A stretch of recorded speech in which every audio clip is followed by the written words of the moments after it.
இருந்துச்சு simple present simple future அல்லது simple present simple present. சரிங்களா? இமேஜினரி கண்டிஷன் என்ன இருந்தது? Simple past would plus present form of the verb, அதாவது V1 இல்லையா, அல்லது would not நெகட்டிவா எடுத்துக்கலாம். இங்க past perfectல subordinate classம் main class எப்படின்னா would have plus V3, அது முக்கியம். would have plus V3. சரிங்களா? ஆமா. if I had studied well I would have scored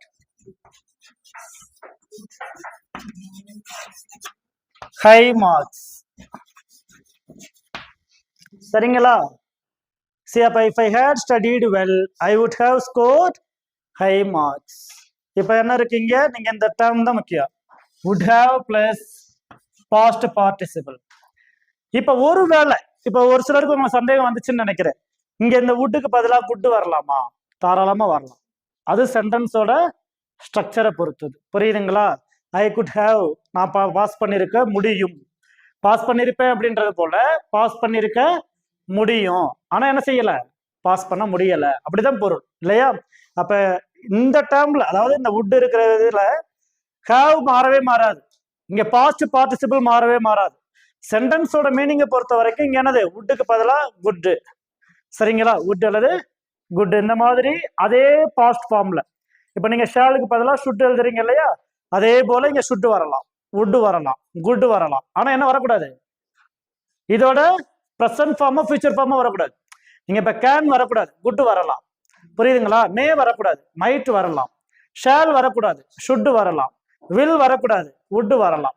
புரியுதா? பெரும்பாலும் 90% வுட் மட்டும்தான் வரும். புரியுதுங்களா? மேபி இந்த வுட் ஆப்ஷனே கிடையாதுனாலும் கூட இதுக்கு ஈக்குவலண்டான இன்னொரு பாஸ்ட் ஃபார்ம் தான் வரணுமே தவிர இந்த இடத்துல வேற எதுவும் என்ன செய்யக்கூடாது, வந்துடக்கூடாது. புரியுதா உங்களுக்கு? சரி, இப்ப இதோட மீனிங் என்னது? இப்ப I had studied well I would have scored high மார்க்ஸ்னா, நான் ஒழுங்கா படிச்சிருந்தா நான் நிறைய மார்க் வாங்கியிருப்பேன் அப்படின்றோம். சரிங்களா? வாங்கி இருப்பேன் அப்படின்னு. ஒருவேளை if I had studied well I could have scored high மார்க்ஸ்னா என்ன அர்த்தம்? வாங்கி இருக்க முடியும், நிறைய மார்க் என்ன செஞ்சிருப்பேன், வாங்கி இருக்க முடியும் அப்படின்னு சொல்றான். அப்படின்னா என்ன அர்த்தம்? வாங்கலேன்னு அர்த்தம். புரியுதா? எப்படி பார்த்தாலும் மெசேஜ் ஒண்ணுதான், ஆனா ஸ்ட்ரக்சர் என்னது?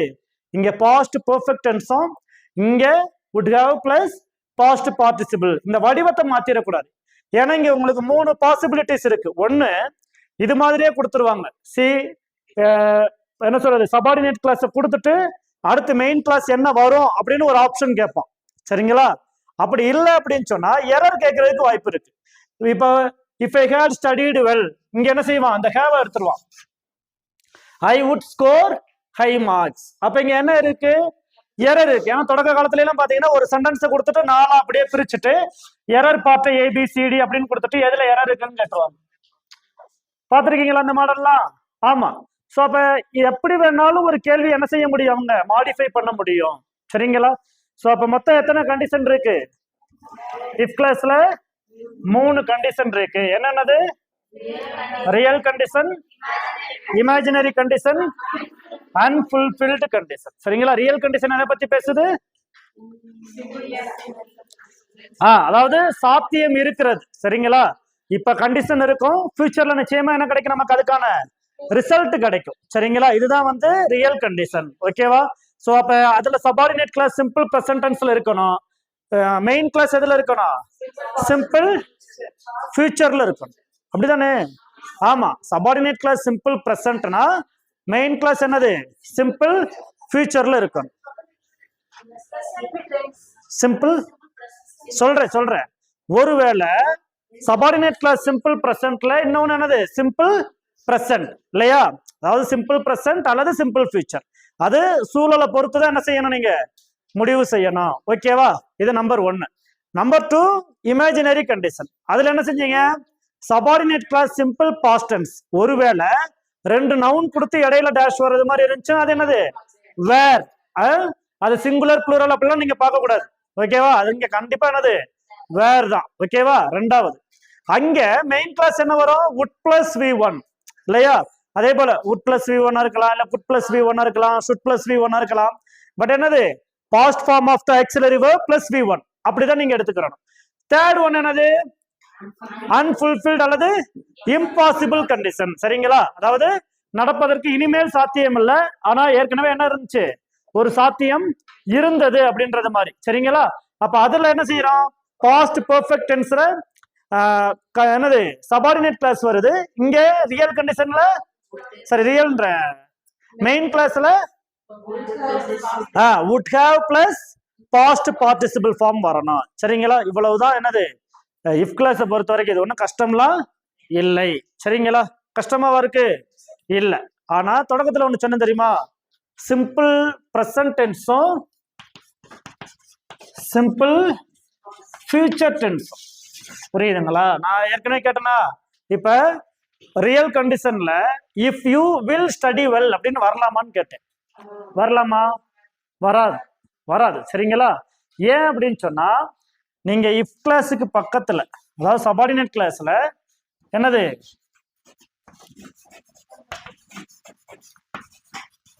இந்த ஃபார்ம் ஒரு நாள் எதுல வராது, ஃபியூச்சர்ல வரவே வராது. நீங்க நினைக்கலாம் இனிமே தானே படிக்க போறோம், இனிமே தானே கண்டிஷன்.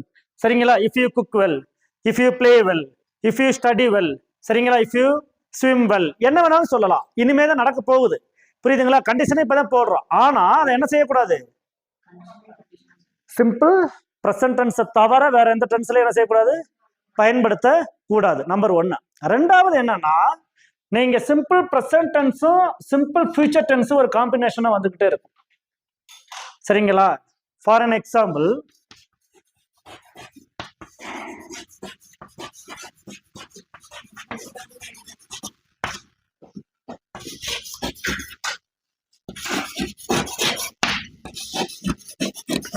இதுல என்ன இருக்கு, I will call you when she will come. When she comes. Yeah, அது ஃபியூச்சர்ல என்ன நடக்க போகுது. Very good. கவனிங்க, I will call you என்னது சிம்பிள் ஃபியூச்சர்ல இருக்கு. புரியுதுங்களா? when she will come அப்படின்ட்டு ரெண்டு ஃபியூச்சர் எப்ப வராது, when, while, பிஃபோர், ஆஃப்டர், இந்த மாதிரி கன்ஜெக்ஷன் இடையில சேர்த்து ரெண்டு ஃபியூச்சர் ஒரே சென்டென்ஸா என்ன செய்யாது, வராது.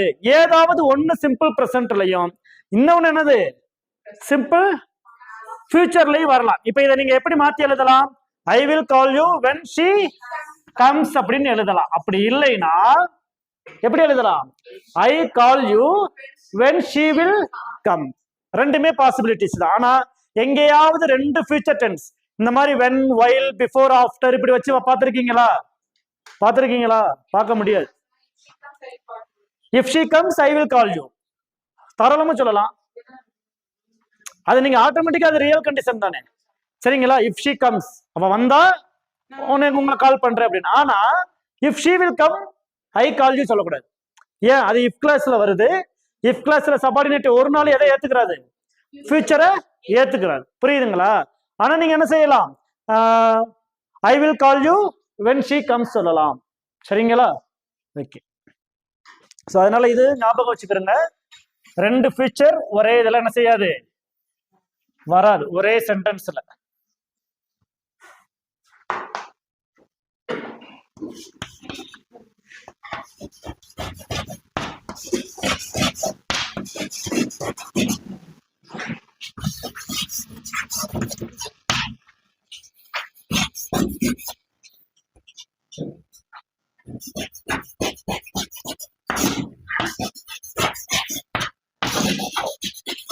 இந்த ரெண்டு ஆப்ஷன் வச்சுக்கிறேன். I will sir I will tell you after she comes அப்படின்னு வருமா, ஆஃப்டர் ஷி வில் கம் வருமா? ஆஃப்டர் ஷி கம்ஸ் தான். ஏன் இல்ல இல்ல, இது ரெண்டு ஆப்ஷனா சொல்றேன். புரியுதுங்களா? இப்ப இங்க என்னது, ஐ வில் டெல் யூ அப்படின்றது என்னதுதான், ஃபியூச்சர் தான் இல்லையா, சிம்பிள் ஃபியூச்சர். அப்ப இங்க ஆஃப்டர் இருக்கு. ஒருவேளை நம்ம லாஜிக்கலா யோசிச்சோம்னா ஆஃப்டர் ஐ ஷி வில் அப்படின்னு யோசிக்க தோணும். புரியுதுங்களா? அவங்க வந்த பிறகுதானே நான் கால் பண்ண போறேன் அப்படின்ட்டு. ஆனாலும் கூட நீங்க என்ன செய்யக்கூடாது, அங்க ஆஃப்டர் ஷி வில் அப்படின்னு போடக்கூடாது. புரியுதுங்களா? ஆஃப்டர் ஷி கம்ஸ் தான். புரியல? ஆஃப்டர் உங்களுக்கு பிரச்சனையா இருக்கா?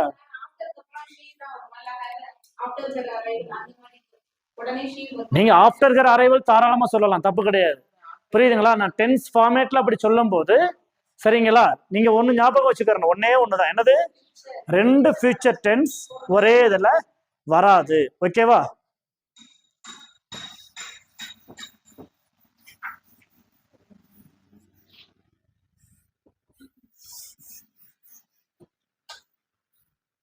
சரி. சோ அப்ப இன்னைக்கு என்னென்ன டாபிக் பார்த்திருக்கிறோம்? Articles, parts of speech, if class, degrees of comparison, abbreviation, acronyms. எத்தனை டாபிக் முடிச்சிருக்கிறோம்? ஆமா, இல்ல பார்ட்ஸ் ஆஃப் ஸ்பீச்ல அந்த 8மே வந்துருது இல்லையா? மொத்தம் எத்தனை டாபிக் முடிச்சிருக்கிறோம்? 5 டாபிக் முடிச்சிருக்கிறோம் இன்னைக்கு இல்லையா? நேத்து எத்தனை டாபிக் முடிச்சிருக்கிறோம்? எத்தனை டாபிக் முடிச்சிருக்கிறோம்? 7. மொத்தம் 12 டாபிக் முடிச்சாச்சா? ஆமா. இன்னும் என்ன செய்யணும்? படிக்கணும். சரிங்களா? பிராக்டிஸ் பண்ணணும். ஒன்னே ஒண்ணு எக்ஸ்ட்ரா வேலை பாருங்க இங்கிலீஷ்க்கு. ஏன்னா இதுல உள்ள எக்ஸாம்பிள்ஸ் நிறைய நம்ம பழைய சமச்சீர்ல உள்ள புத்தகத்துல உள்ளது. புரியுதுங்களா? நீங்க செய்ய வேண்டிய வேலை என்னது? இப்ப நம்ம வந்து டென்ஸ் முடிச்சிட்டோமா, 6th இருந்து 12th வரைக்கும் டென்ஸ்ல என்ன இருக்கோ புரியுதா, அதை கம்பைல் பண்ணுங்க. ஓகேவா? ஆமா, ஏன்னா எனக்கு தெரிஞ்சு 6th வந்து சிம்பிள் டென்ஸ் மட்டும் கொடுத்துருப்பாங்க. அதுக்கடுத்து 7th என்னது? கண்டினியூஸ் மட்டும் கொடுத்துருப்பாங்க. 8th பெர்ஃபெக்ட் மட்டும் கொடுத்துருப்பாங்க. 9th பெர்ஃபெக்ட் கண்டினியூஸ் கொடுத்துருப்பாங்க. 10th கம்ப்ளீட்டா எல்லாம் வந்துடும். சரிங்களா? 11th அது அப்படியே தொடரும். அப்ப என்ன செய்யலாம்னா, டென்ஸ் நீங்க 6th இருந்து 12th வரைக்கும் ஒரு கிளாஸ் பார்த்துட்டு, புரியுதா? இப்ப நீங்க நல்லா கவனிக்கணும். ஸ்கூல் புக்ல கொடுக்கும்போது என்ன பண்ணுவாங்க அப்படின்னு சொன்னா, எக்ஸாம் பாயிண்ட் ஆஃப் வியூல எல்லா கொஸ்டினும் இருக்காது. நீங்களே என்ன செஞ்சிடலாம், சில இதை ரிஜெக்ட் பண்ணிடலாம். இதெல்லாம் கேட்கறதுக்கு வாய்ப்பு இல்லாத அதாவது வாய்ப்பு இல்லாத கொஸ்டின் அப்படின்ட்டு இருக்கும். புரியுதா? இப்ப ஃபார் எக்ஸாம்பிள் நீங்க சிம்பிள் பாஸ்ட் டென்ஸ் கொடுத்துருப்பாங்க. என்னது? she was playing அப்படின்னு கொடுத்துருப்பாங்க. இந்த கொஸ்டின்ல கேட்பாங்கன்னா வாய்ப்பே இல்லை. ஏன்? இங்க ஒரு கீவேர்டு இருக்காது. சரிங்களா? ஆமா. அதுக்கடுத்து என்ன இல்லை, ஏதாவது ஒரு டென்ஸோட சேர்ந்து இல்லை. புரியுதா? இந்த ஸ்ட்ரக்சர் எல்லாருக்கும் தெரியும். அப்ப என்ன பண்ணுவாங்க? இதை கேட்க மாட்டாங்க. மேபி என்ன கேட்கலாம்? she was playing when the phone rang.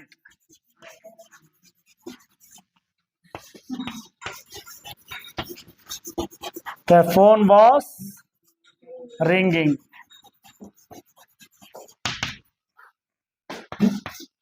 The phone had rung.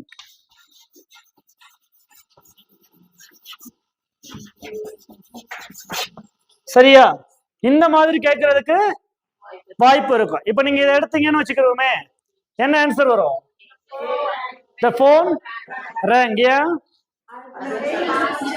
புரியல? ஓகே.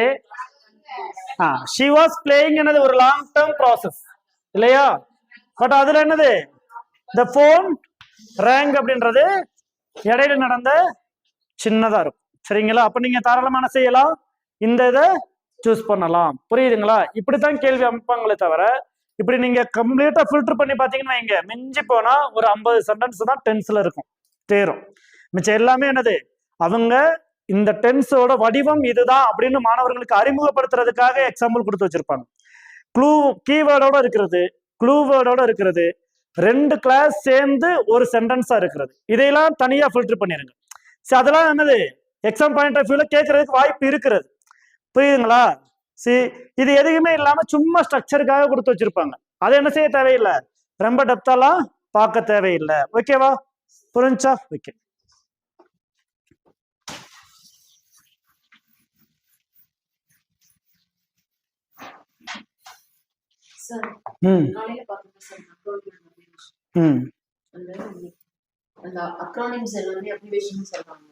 ஆமா, அப்ரிவேஷன் அக்ரானிம்ஸ் கிடையாது.